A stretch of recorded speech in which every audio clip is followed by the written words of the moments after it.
Hi everyone, welcome to Truth Be Told. I am so excited for our tonight's episode, and I am sorry for the delay, but technology, that's all right. I just want to give thanks to my two daughters who are here, my production team, Jaylyn and Cheyenne. Thank you. Great shout out to you guys.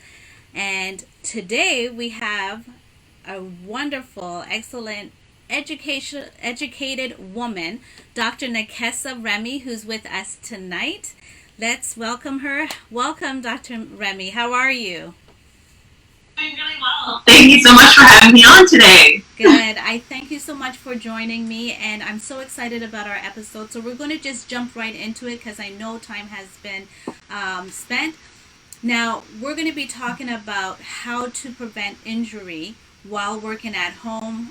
I know that our spine is very important to our body, and just go ahead, take it over, and I'm here ready. I'm here on my mat ready to work out with you. So, go ahead. I think that's what, the big, most important thing is to understand that you don't need a gym. You really just need a few items at home, and you can stretch, and you can really get your body feeling and moving better.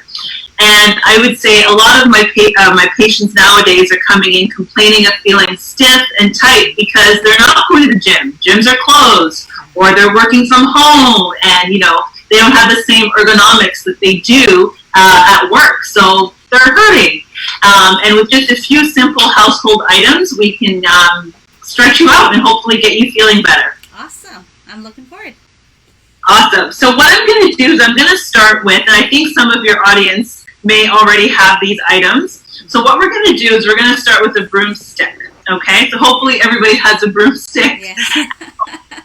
And then what we're going to do is we're going to work on stretching out our chest. The chest gets really tight because so many of us are hunched over at a computer all day long, and we want to stretch out our chest. So you're going to take the broomstick and place it just behind your shoulders, okay? And lift your chest nice and high.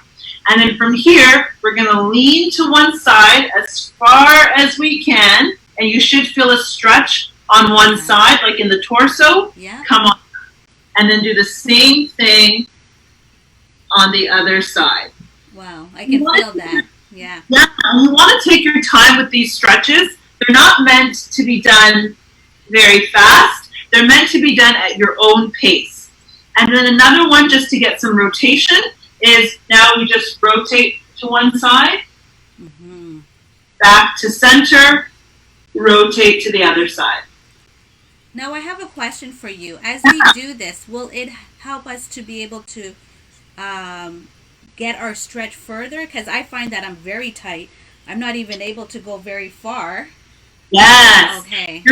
And the more you do, the easier it will become to kind of rotate further. And the reason why it's hard to rotate is because we spend so much time in this position that we lose the ability to rotate. Okay. And if we don't do these types of exercises, we're going to end up, unfortunately, with those hunchbacks that we see a lot of people develop. So this is a really good tool. The more you do, the easier it will become. Okay. Now the next item we're going to use is just a regular towel. Nothing fancy, just a simple towel. Now, one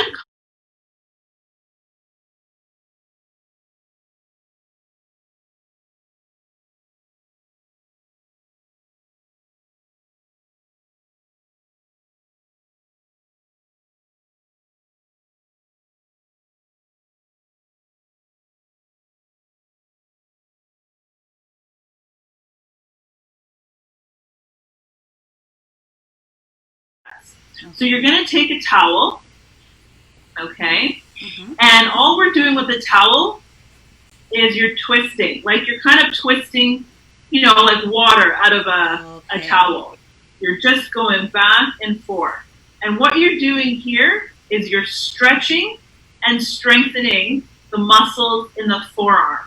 Okay. And you can do this about 10 times per side. And when you're done, you should feel a stretch along the top of the arms. Okay? Yeah, because I do find that a lot of times when I'm finished for the day, and honestly, working from home, I don't work just the 7 to 8 hours. I find that I'm working like 10 to 12, and it's right in front of the computer. And I find that I feel like I have to like go like this with my hand, or I'm, you know. Yeah. Absolutely, you're right. People are literally getting up and just going right to work in their dining room or wherever it is that they're set. And I'll show you another one that will be good for you in particular, Michelle, is just by kind of clasping your fingers together and tracing out a figure 8. Okay? This is really good for the wrists. So whether you're spending a lot of time typing, mousing, or doing anything with your hands, this is a good one to do throughout the day to help loosen up your wrists. One of my favorites. Your Netflix time. It's always my time to stretch. Absolutely. Yes. All right. My next favorite go-to is a tennis ball. So if you can't get out to see your massage therapist, you can use a tennis ball to help with some of the aches and pains. So a common place we tend to get tight is like the upper shoulders. 100%. So you just take the tennis ball, you're going to place it kind of just behind the shoulder, put pressure down, and then make circles. And you're just kind of releasing some of the knots that you get in that area. Wow. Right? Yeah. And it should feel a little uncomfortable, to be perfectly honest, because you're breaking up muscle knots. Yeah. But you for about 10 to 15 seconds, and then you can do the same thing on the other side. 10 to 15. So I shouldn't really be like getting my kids to do this. Like, child labor, my mother, my father. If you have someone that's willing to help you, by all means, partner stretching is absolutely the best. Okay. But if you don't have someone to help you, there's no excuse. You can go to the dollar store, grab a tennis ball, and this will be a great exercise for you to do. Okay. So the other thing I'm going to show you is how you can use a tennis ball to help with headaches. Oh, okay. A lot of people will get headaches because the muscles in the back of their neck are really tight. So what you're going to do, I'm just going to turn to the side here. We're going to do this lying down. But where the tennis ball is going to go is right in the center at the base of your skull, okay? So right here. And then from this position, what we're going to do while we're lying down is just tuck our chin down and come back up. Down and come back up. So I'm going to lie down and do this, and hopefully you guys can see me. So I'm just tucking my chin, lifting my chin, tuck, and lift. Okay, and you should feel that right at the base of the skull. And like I said, stretching the muscles at the base here, really good to help with those headaches that we sometimes get from having tight muscles. Okay. And while we have the tennis ball, I'll just mention one really good stretch that you can do with the tennis ball. I'm sure people have heard of plantar fasciitis, which is like the pain in the arch of the foot. The tennis ball is so good at helping alleviate some of those symptoms. So what you would do is you would take your shoe off so that you're in your sock or barefoot, and you put the ball just in the arch of your foot and roll like in a circle. Okay, yeah. And again, it's going to feel a little uncomfortable, but it's really good to help with anyone suffering from tight arches. So if you're on your feet all day, if you have that type of job where you're on your feet all day, this can be a really great tool to help alleviate some of the foot pain you might be suffering from. Excellent. All right. And then the final guide that I have is, now this, not everyone is going to have one of these, but this is a foam roller. I kind of picked up the wrong foam, so I can still work with this, right? An elastic band. Exactly. Just get your elastic bands.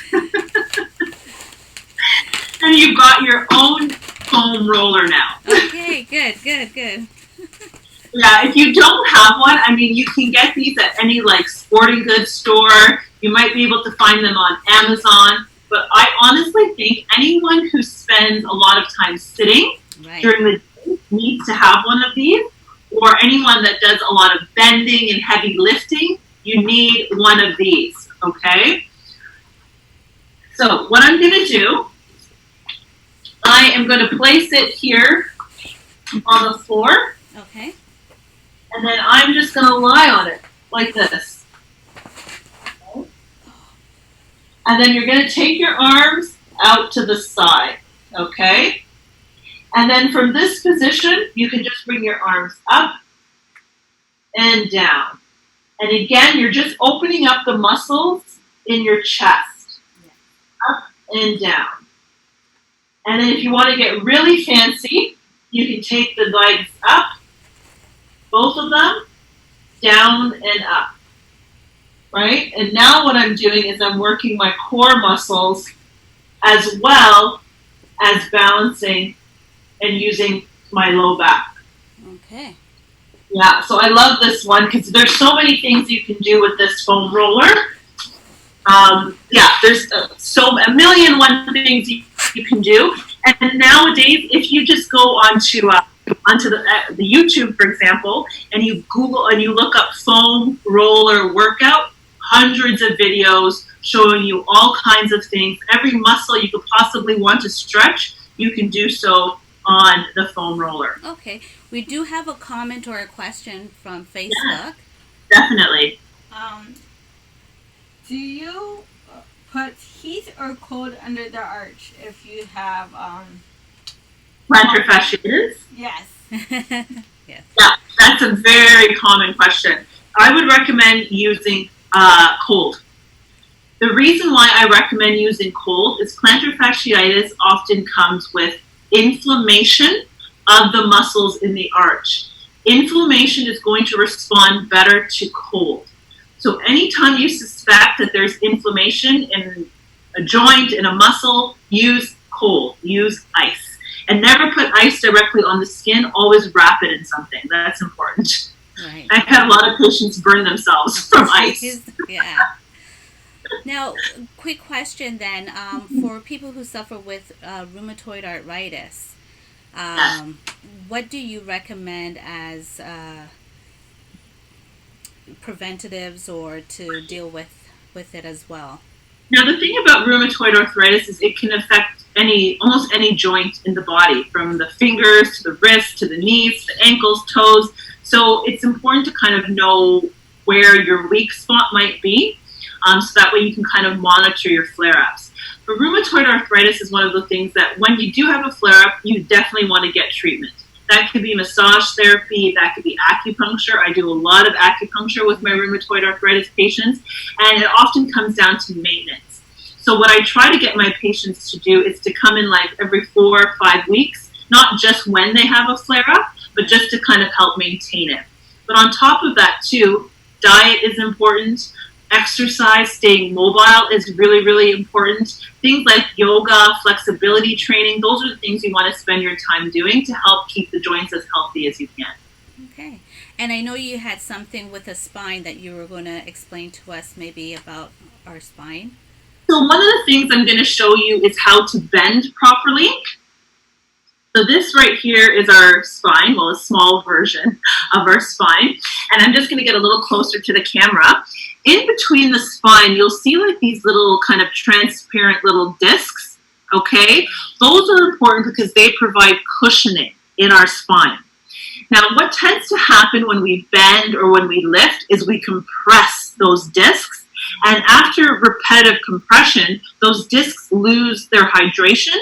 So they become narrower, and that's when we can start to develop things like arthritis.